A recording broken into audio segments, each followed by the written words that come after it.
Hi, it's me again with Corel Draw Tips and Tricks. Somebody new to plasma cutting, or not new to plasma cutting, but new to Corel, wanted to know how they could, and if I understand them right, how to find the center of the page of this page. Well, as you can see, it's not working. So one way you can do it is hit P to put it in the center of the page. And if we take indexing lines and hit P, and P, I'm just going to the ruler, now that X of the text is in the middle of that index. So it's in the middle. Now, with that said, Corel is taking it and making a box, much like if we take this and hold down the shift key and double click on the rectangle tool, it's going to put a rectangle. And that's what Corel is using for the center of the page because it's going all the way out here. We're going to take that away. Now, one thing you can do is I can turn off my indexing line, or the Corel really calls them guidelines, and we'll move this. If you go up to Snap To and Snap To Page and grab that center, it'll tell you, and it's a little harder because you don't know really where you're at, but it should snap to the center of the page. Let's bring in back in our indexing line so we'll know we're close and see how it snapped. I just wasn't coming close to it. That's why I use indexing line, but it'll snap to the center of the page. Much like, anything else, let's say you're not going to work in the center of the page. Let's make a rectangle again, holding down the shift button, making a rectangle. It's not part of that, but let's say we're going to cut it out right here. And what I'm doing it for, I still think it'd be better if you have your page the size of your plasma cutter table, at least 4x4. And what you can do now is you can bring in indexing lines. And if you have Snap To guidelines, when you grab this indexing line, it will snap to the center of that box. And then if we take this, it'll snap to the center of the box. Then you have a guideline to snap to, because you can snap to guidelines and not really the center. And or even without using guidelines, if you will select the text and then select your box and then go EC, it'll put it in the center. EC stands for center it vertically and horizontally.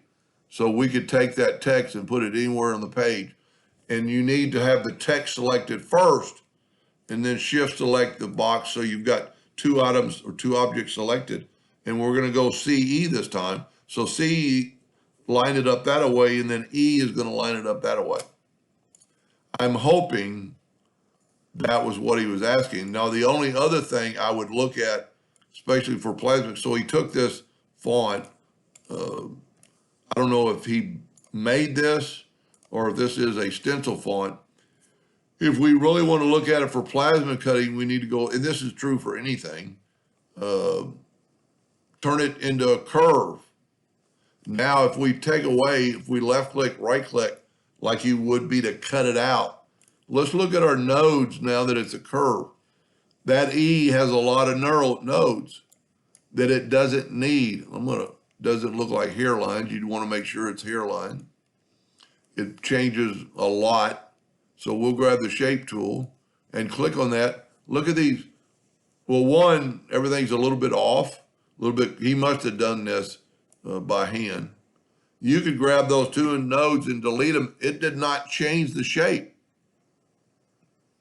Like right there, that might be his preference to have this a little bit funky. There's a way around that. You could grab both those and go right here to align nodes and just align them. That would be vertical. So just have and watch it align them vertically. It put them like on top of each other. Now he might not want that. I'm stepping out of bounds here, but in plasma cutting, you really need to watch your nodes. And let's try deleting those two nodes and just see what happens. A little bit of a change, but is it bad? So just delete that one if you don't want any change. This one might change something, but not really. If you can get rid of those nodes, life will be a lot easier for your cutting. Let's go one more to this E. Say same thing. Delete that. That node right there might not need needed. Look, it's not really changing it. So less nodes, the better. There's 2 nodes right there. This is probably going to change. See, it did, but just a little bit. So just delete one of them, or not. I'm real picky on nodes. And then, depending on your size, I always look at, what's the width of this cut. And if he drew this, he'll already know. But that is really thin. That's 0.04, and it might just burn away, my friend. So you need to really think about things like that. Because at some point, your plasma cutter is going to have to start from the inside out to cut these out. That's when I do something, if I was going to do this with a plasma cutter, I would cut the letters out being solid like a font and then attach them to my plate. Either, stand off, have it stand off, or just somehow, drill little holes in the back and fill it in with weld, once you had it all. It can be done with, tapes, and I have the advantage of having also a laser cutter, so I could take this piece right here, it's not that big, and make a cutout of this, and then set the metal letters into the cutout to align it. But anyway, I hope that was the question, and thank you for watching.